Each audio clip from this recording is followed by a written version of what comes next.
Hi, welcome. Nice to see you again. Thank you for coming again. It's good to be back on the show. Good to see you. Oh, thank you very much. You're doing it single-handed today. Thank you very much. I hope it won't be a problem for us today to talk. I want to say to you that I have it as a compliment from you because you are one of the best in our profession. You was working for CNN. You have a chance to be in many situations that are not so good. You was not so welcome in any space, in every space that you came to, but you were on the best level. That's from me for you, like a journalist. That's very kind of you. Thank you. I appreciate it very much. Sad ću da pređem na srpski, imamo i prevodilaca, tako da će nam biti lakše. Ovde u uvodu sam rekao da naša profesija, novinarska, ovih dana nije baš na najboljem mogućem nivou.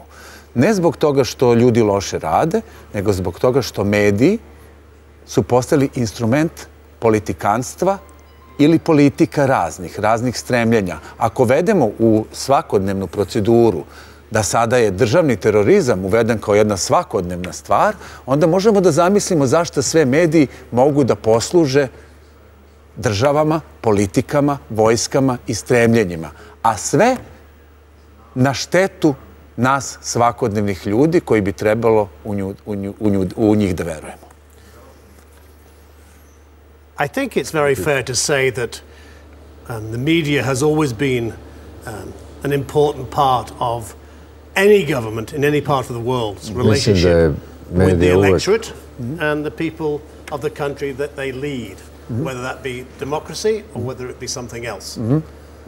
Today, I would say that the media worldwide has become so weaponized that it's become dangerous unto itself and to those that are feeding off it. That means government, that means social media, that means everything to do with communications has now been weaponized to an extent that it has become, I think, a clear and present danger to how societies develop and how they look at themselves in a stable, relatively intellectual attitude towards its own institutions, its governing structures, and its policies internally and externally. Mediji bi trebali sami da regulišu odnos sa državom. The mindset of the media and the way the media is operating and is financed and is owned is now set in such stone that changing it would be extremely difficult. For example, trenutno finansiranje medija je nemoguće promeniti. Na primjer, Time Warner koji je kupio CNN, pokušali su da promene CNN. Samo da vidimo da li je prevod stigao, da sačekamo da bude prevedeno.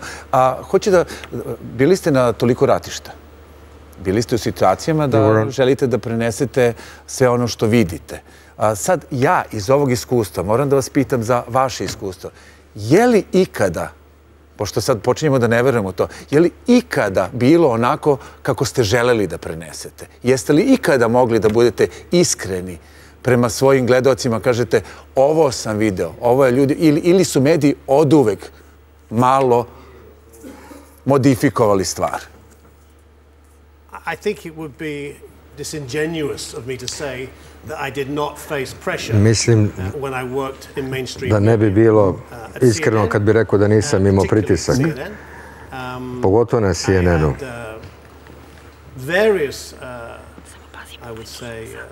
Imao sam razne restrikcije, pogotovo 1999. godine, kada je NATO bombardovao Kosovo. To je bilo teško vreme za mene.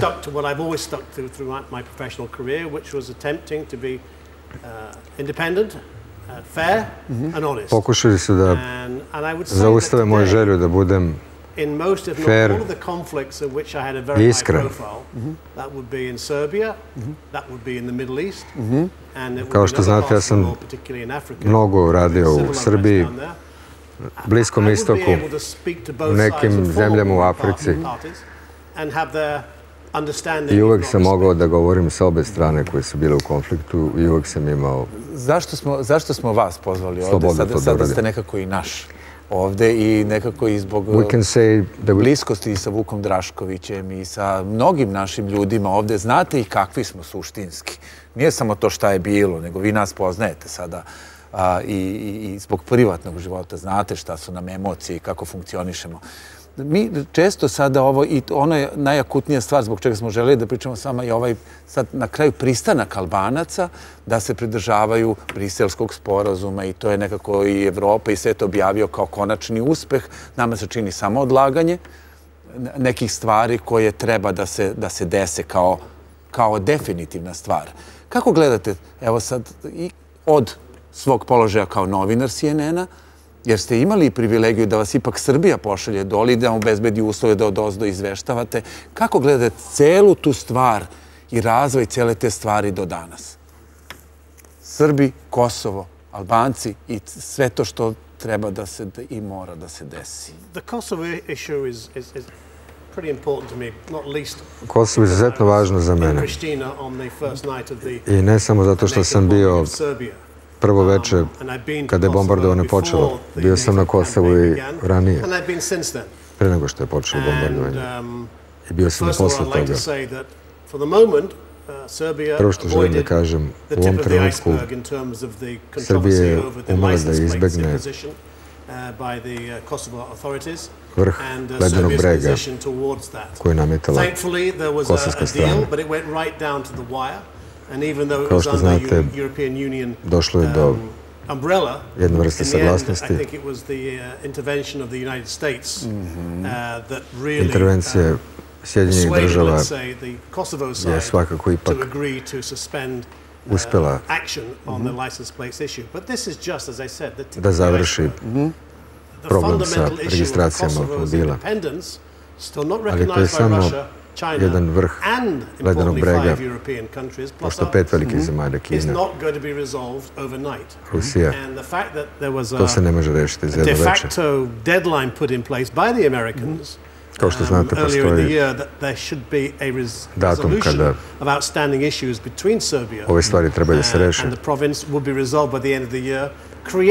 Kao što to Amerika rekla, da to treba se desiti do kraja ove godine i ova kriza koja se dešava već poslednjih 3 godine vezano za registracije automobila.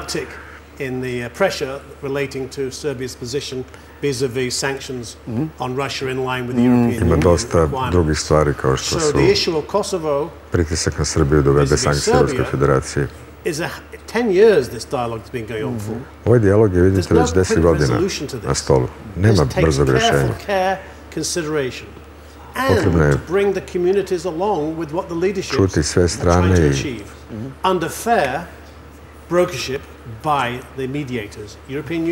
potrebno je da Evropska unija bude jedna vrsta sudije da pomogne da se oni dogovore. To se desi pod jedno nestane.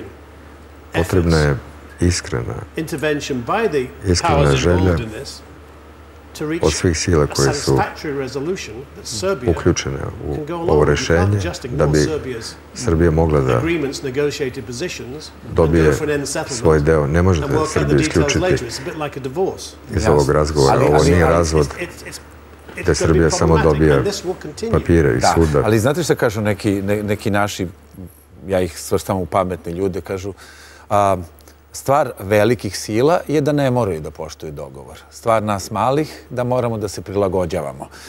Zašto sam naveo Vuka Draškovića? On voli da kaže nikada nismo propustili priliku da propustimo priliku.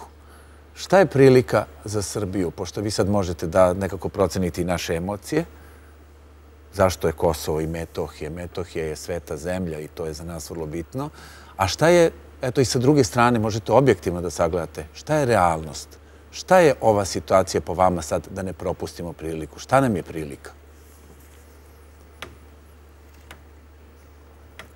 Well, I think having made this my home now, more than anywhere else in the world, sada, kada mogu da kažem da je Srbija na neki način moja kuća, I think the level of misunderstanding outside Serbia is immense. Velika stvar za Srbiju i veliki pritisak. Serbia, unless they visit, and those that do visit fall in love with the place. Ova zemlja zapravo, koliko je ona uložila u sve ovo. Thank you.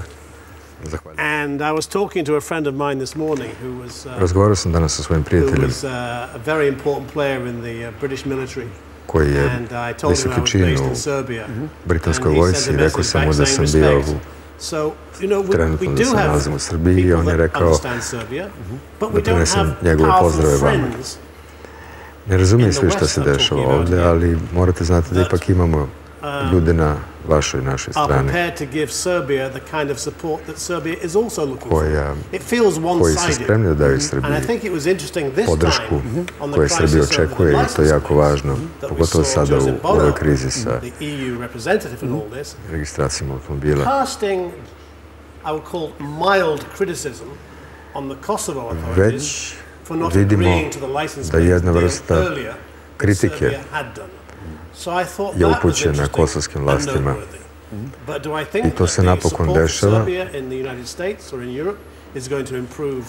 Da li mislim da će da se podrška Srbiji raširi? Ne, verovatno ne. Šta je efekat loših stvari koje vam se u dužem vremenskom periodu dešavaju? Da stalno i kad osjetite neki boljitak, vi se pitate šta se krije iza toga. I da li postoji neka skrivena, da, i mi smo protumačili da ovo nastojanje iz zvaničnika evropskih kao nešto što je bolje za nas. A onda se pitamo otkud sad to. Sa druge strane, da vas pitam nešto.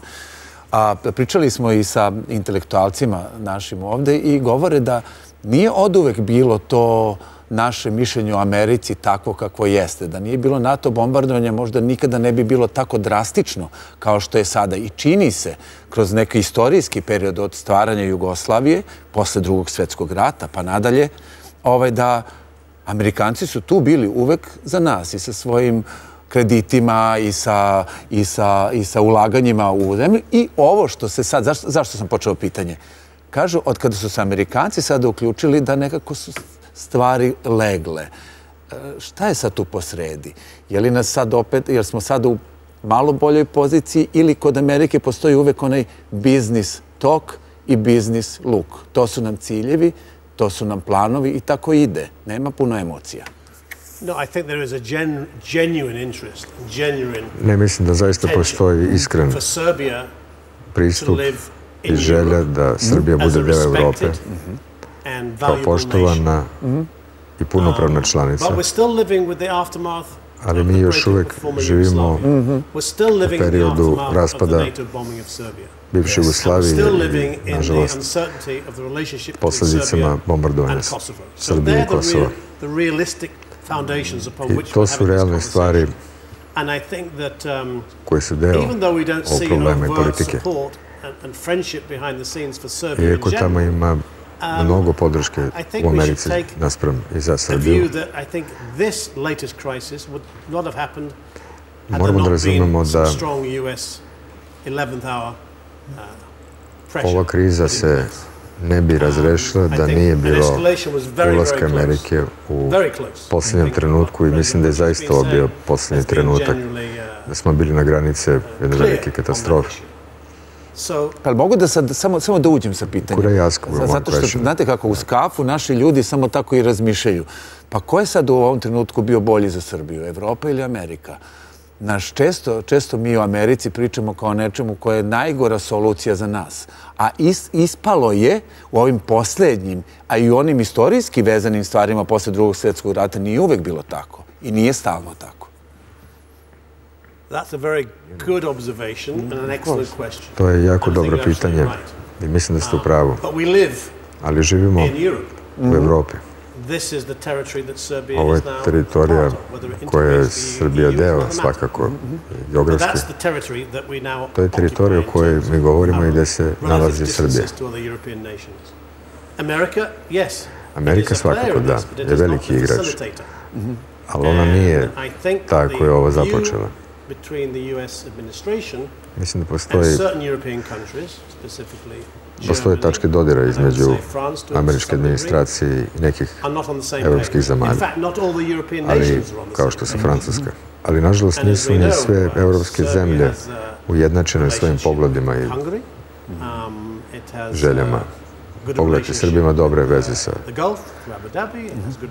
sa Mađarskom, sa Izraelom, pa čak i zemljama zaliva. Srbija ima prijatelja, ali Srbija neće leći na krevet i čekati da se život sam desi, sam po sebi. Ne treba podcenjivati Srbiju. Mislim da ste u pravu. Jako je važna veza između Amerike i Srbije i neophodno je popraviti, neophodno je doneti na sljedeći nivo. To koliko sam ja mogao da primetim između veze, između Da, a imamo mi neke naše... i ambasador Amerike je na odličnom nivou. Velike ljude koji su rekli kad ne znaš kako sam da rešiš, pusti stvari će se rešiti same od sebe. Nisam siguran da ovoga puta možemo tako da učinimo i da se očekuje od nas da napravimo neki korak. Ja vas sad pitam za nešto što niko ne zna odgovor ovog trenutka. Ambasador Rusije nam bio na početku emisije. Znamo i kakve poglede ima Rusija na ovo. Da imamo i pritiske sa strane Evrope. Imamo razmišljanje o tome šta je bolje za nas. Često puta nam se to čini šta je starije kokoška ili jaje. Mi imamo taj jedan izraz. I kao da tu nema rešenja. A korak moramo da napravimo. I think what you're asking is a question I'm not in a position. Smem da kažem... You know what? Znate zašto sam vam rekao? Ajde. You know me, I will give it a go. Ajde, znate me. First of all, Serbia has to stay out of trouble. Srbija mora da izbegne probleme. Is it possible? Je to moguće? Je to moguće. Number two. Broj 2. Wise leadership, calm leadership, is essential, no matter what the political landscape here talks about. Da li može politika Srbije da istraje sa svojom državnom strukturom onakvom kako je? Ono što ću vam je reći, balans je jako slab, pogotovo u posljednjih nekoliko mjeseci. Nažalost, sve je moguće, svašta može da se desi i eskalacija problema u Kosovu, ali na kraju krajeva veliki igrači su ipak uspjeli da spuste loptu i da umira ovu krizu. Srbija se nalazi između mača i nakovanja. S jedne strane ima Rusiju kao prijatelja, ali ipak ima i prijatelje na zapadu i u Evropi. Ne govorimo o pravom, velikom, dubokom prijateljstvu, već o partnerstvu. Jako je teško žonglirati sa ovim lopticama, da kažem tako, i u svakom trenutku nešto može da padne iz vaših ruku. I ovo što se dešava na Kosovu je jedan primjer. Da li Srbija može sebe da u tom trenutku zaštiti, u ovom trenutku zaštiti, nisam siguran. Dosta zavisi od konflikta u Ukrajini. Dosta zavisi od toga koliko će dugo trajati rat u Ukrajini. Ja mislim da će biti dug. Ne deluje mi da je jedna od obe strane deluje da će Rusija je spremna da ide do kraja. Istorijski je to bilo tako i svakako za Putina.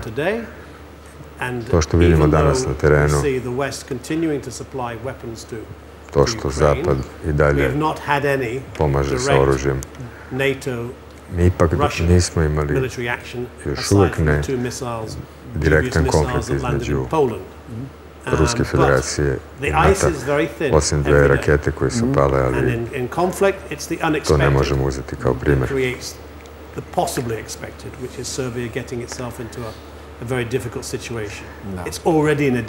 Srbija je već u teškoj situaciji. Što se nas tiče, to smo shvatili da smo između da smo tu, da nam moramo upasti u neke nevolje kako god, ali i to se može. Ono što nas interesuje i što nas plaši, bili ste na raznim ratištima, vreme se promenilo. U igru se uvode kao alatke neke stvari od kojih planeta nema spasa.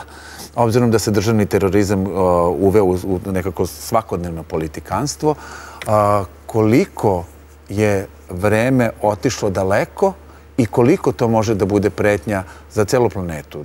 Mislim, svakako kada je rat, da niko od onih koji su blizu, koji učestvuju u svemu tome na bilo koji način, ne može baš idealno da prođe. Ali koliko mislite da može neko činjenje koje je suludo, a već je rat suludo činjenje, može uvesti planetu u problem? Look, let's make no bones about it. This is the most serious conflict in Europe since the Second World War. Najgori konflikt u Evropi koji se dešava posle Drugog svjetskog rata i naravno ovdje svi scenari sudnjeg dana su u igri. Ali ono što ja želim i moja nada da pitanje nuklearnog rata možemo misliti o njemu, ali ipak se nadam da se neće desiti od toga i ljudi su zaista uplašeni, ali ovo što se dešava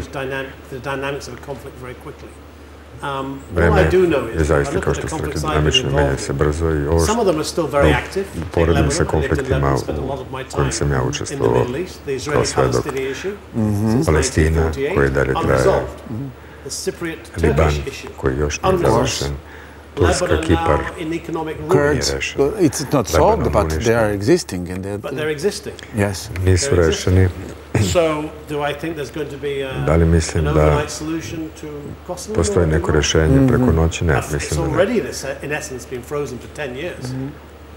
Evo, Kosovo je bilo zamrznuto 10 godina, ali sve zavisi od administracije, od svih zemalja koji učestvuju u konfliktu. Proces mora da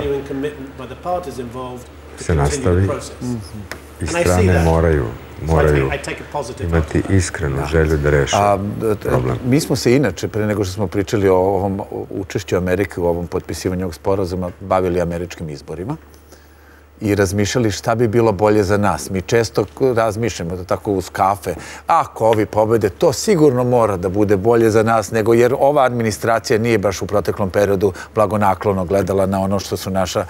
Kako komentarišete američke izbore? Pričalo se o tome da zbog činjenja američke administracije narod baš i nije zadovoljan. U stvari, niko u svetu nije zadovoljan kad počne da živi lošije od onoga što živi.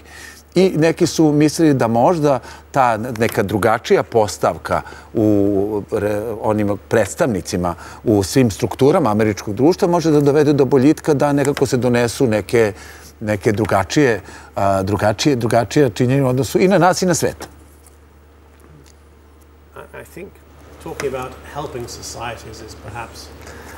Kada govorimo o pomoći građanstvu, to nije važno. Ono što je važno su institucije koje postoje već ovde i u Americi. Dajte da pogledamo šta se dešava u Americi. To što gospodin Trump želi da se kandiduje u 24. godini nije iznenađujuće. Ono što je iznenađujuće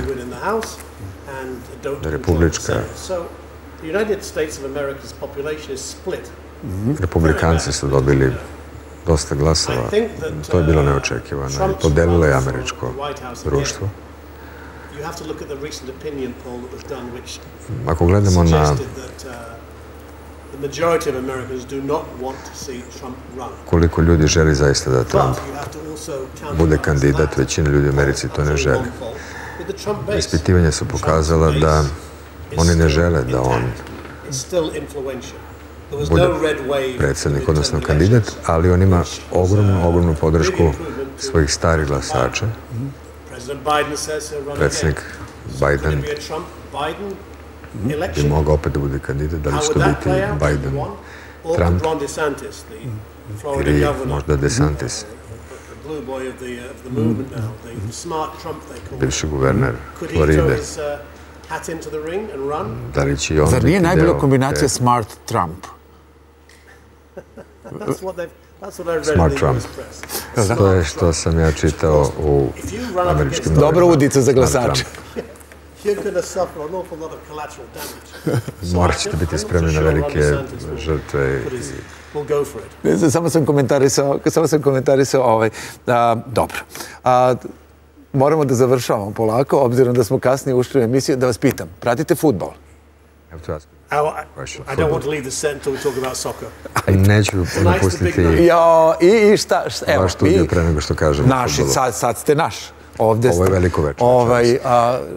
Kako razmišljate? Mi znamo da to je kao ono istorijski onaj boj na Kosovu.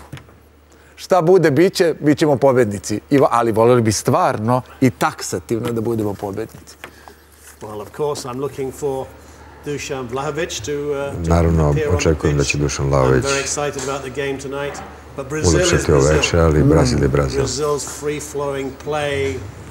Njihov način igre i individualni način igre ne smemo podcenjivati, ali ja lično želim da Srbija pobedi. Niste imali ideju da odete do Katara?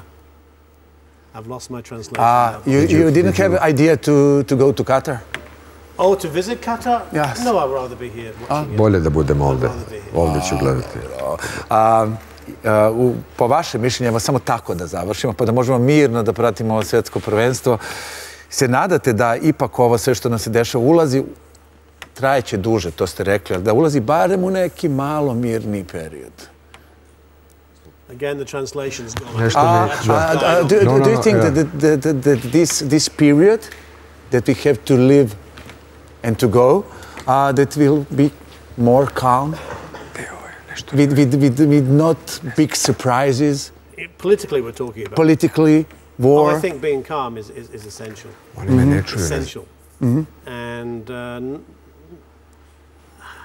look, if I look at my home country, which is the United Kingdom, and I look at the government, and I look at the aftermath of Boris Johnson, and I look at the cost of living crisis there, Serbia is in a good shape compared to what I see happening in other parts. Je mnogo bolje nego što neki ostali delovi Evrope. To sad komplimentirate kao kad poredimo. Jako puno nas bi volao da... I know. But ali od pozicije iz koje Velika Britanija sada dolazi u lošiju poziciju i naše pozicije da smo... Ali dobro. Boris Johnson je ispričao, evo to je kraj. Boris Johnson je skoro nekako komentarisao početak i ideju raznih evropskih zemalja u sukobu sa Rusijom. Rekao je, Nemci su se nadali da će to jako brzo biti završeno i da neće toliko eskalirati. Francuzi nisu hteli uopšte da veruju, Macron je otišao tek 5 dana pre svega toga da porazgovara. Italijani su rekli da neće moći da ispoštuju sve ovo što Evropa nudi. Sada su sve vreme, sada su ujedinjeniji nego ikad i čini se da će ostati tog stava. Da li se nosite mišlju kao mi s početka i tako ćemo završiti, da možda da je neko istupio, da nije tu bilo tako unisona stvar, da bi možda ovaj rat bio i pre završen ili ne mislite tako? You're going to have to give me a quick synopsis of that. Boris Johnson said that, for example, the Germans, they thought that the war will be quick, not so fast development in big war. The French, they didn't think about war at all. They were in denial. Of course. The Italians said that they wouldn't be so good in unloving all these measures to come in Italy towards Russia. What do you think? If they stayed like this, do you think that war will be shorter? I think the expectation was that if there was an invasion by Russia, ako se desi invazija Rusije, da će se brzo završiti. Čak sam ja čekao da će se brzo završiti. Ali se to nije desilo. Gledajte, svaki konflikt mora se završiti pre ili kasnije. Ali Italijani, Francuzi, Nemci, dugo mi je trebalo da priznaju šta se zaista dešava. Boris Johnson, iako ga ismejavamo u Evropi, on dosta često govori stvari koje su onakve kakve su. Even I'm not so experienced in politics like you, but as I'm experienced in, Hvala vam puno što ste bili i čini se da imamo dobre odnose i da želimo to da opravdamo kada ste vi u pitanju. Puno nam znači što ste bili danas kod nas u emisiji. Želim da tako jako navijam za Srbiju kao vi ovde od sada kada živite sa nama i kad ste skoro pa naš. I'll be watching and thank you for having me on again. Gledat ću obavezno utakmicu i bilo mi je drago biti vaš gost i sve najbolje Srbiji danas. Idemo na reklame, onda idemo malo na muziku. But really, thank you very much. Thank you.